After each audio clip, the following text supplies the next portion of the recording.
Hello mga kakusina! Ako po ulit, si Ate Angel ng Kusina ni Angel, and for today's video, meron po tayo ditong ribs. So nalagyan ko na po yan ng salt and pepper. Tapos, intayin lang po natin siya na medyo matusta yung bawat side.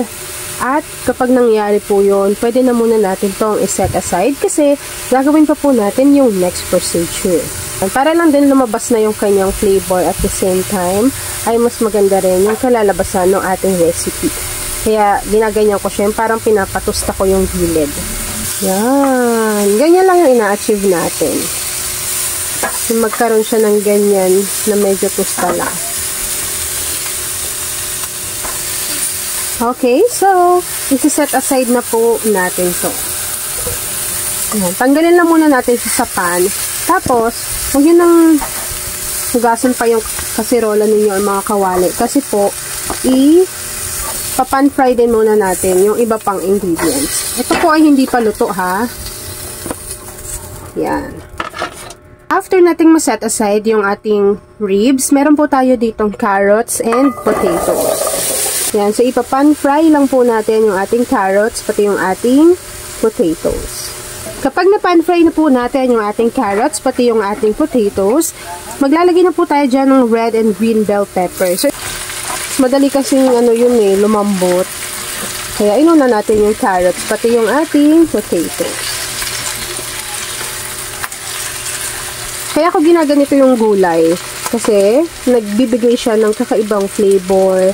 Tapos yung texture niya kakaiba din. And mas special daw. Tapos sabi nila hindi rin daw mabilis mas masira yung ulam. Ayan. So kapag na pan fry na natin yan, pwede na muna natin tong i-set aside. Naglagay pala ako dito ng konting cooking oil. Set aside lang po natin to. After natin ma-set aside yung gulay, mag-gisa na po tayo dito ng isang piraso ng sibuyas. Kapag nag-translucent na yung ating sibuyas, isunod na po natin yung ating bawang.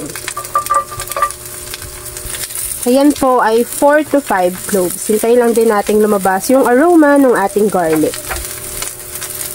Maglagay tayo ng asin. At maglagay tayo ng paminta. After nun gisahin, naglalagay na ako ng salt and pepper para dyan pa lang po ay lumasa na sila. So, ilagay lang to ulit natin dito. Tapos, haluin lang muna natin.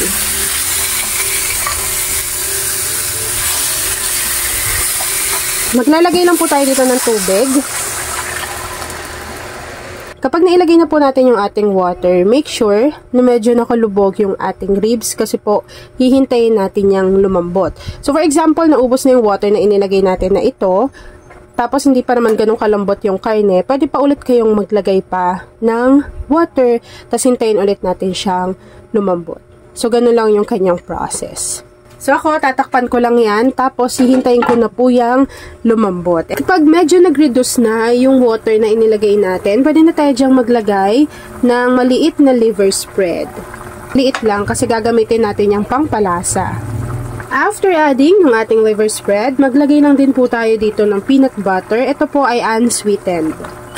At least 4 to 5 tablespoons.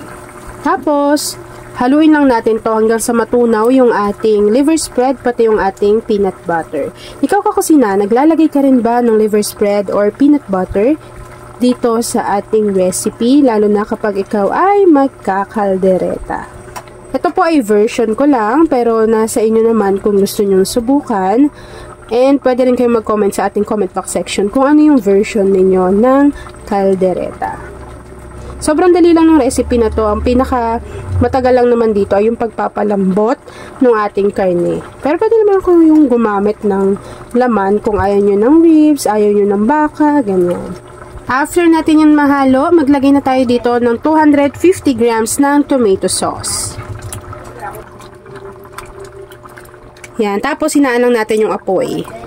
After adding ng ating 250 grams na tomato sauce, haluin lang din po natin to. After mixing, Takpan lang po natin to at hintayin pa natin na medyo kumulo hanggang sa lumambot pa yung ating karne. And yes mga kakusina, kapag kumulo na po yan at medyo kumapal na yung consistency ng ating sauce, ilagay na rin natin yung pan fry natin na gulay. Lagay lang natin yan dyan para mas lumambot pa yung ating gulay kasabay ng ating karne. Pero konting luto na lang yan, tapos pwede na natin yang i-enjoy.